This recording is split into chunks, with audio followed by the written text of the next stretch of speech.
American forces pounding targets in Iran again overnight as the conflict appears to be swinging back towards full-scale war.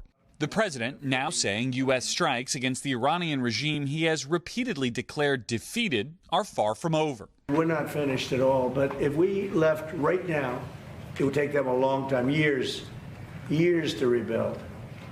But we're not leaving right now.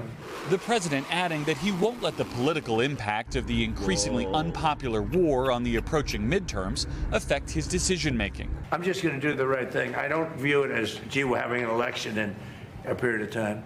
Iran also stepping up attacks on U.S. allies in the region, targeting Amazon's data infrastructure in Bahrain and radar systems in Kuwait.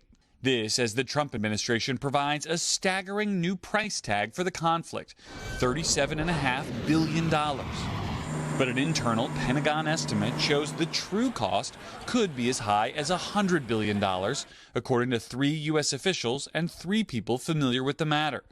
That figure includes the cost of repairing damaged U.S. bases, replacing destroyed aircraft, and fully replenishing expended American weaponry. Pursuing a nuclear capability. In a fiery Senate hearing, Defense Secretary Pete Hegseth asking for nearly $70 billion more to fund the war. This is a new request based on new realities of a world we face. The defense secretary facing pointed questions from some members of President Trump's own party. We need some hard answers and some straight talk. And clashing with Democrats about the way forward. You, sir, are the failure. You don't have a long-term plan to actually win this war. Win the war. The men and women are going to be able to do it, but they need to have leadership. When will you show leadership? Why don't you show some leadership and stand up to your fellow Democrats who won't fund the troops, who stand and play partisan politics? And it comes as the human cost is also growing, with 18 American service members killed in the war so far. The Pentagon overnight identifying one of the troops believed to have been killed in action at a base in Jordan as 28-year-old Sergeant Angel Rampersad. And President Trump today will be confronted with that human cost of the war when he attends a dignified transfer at Dover Air Base later this morning. He'll observe the return of the remains of 4 service members killed in the conflict in the last week and meet with their families. Willie? Garrett, there's also other news from the Middle East. Saudi Arabia, a potential deal with President Trump over nuclear energy. What more can you tell us?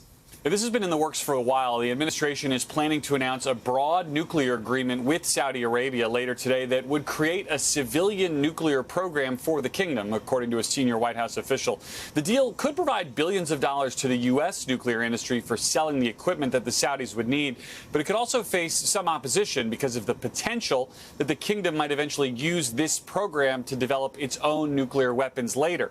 And the Saudi crown prince has said that the kingdom would develop nuclear weapons if Iran did, all of which could add to the tensions in the Middle East. Congress will, of course, have to approve whatever deal the administration announces today. Willie? Garrett Haake at the White House. Garrett, thank you. Hey, thanks for watching. And don't forget, you can catch the Today Show every morning on NBC or take Today when you're on the go. Just follow the Today podcast on Apple Podcasts, Spotify, or wherever you listen.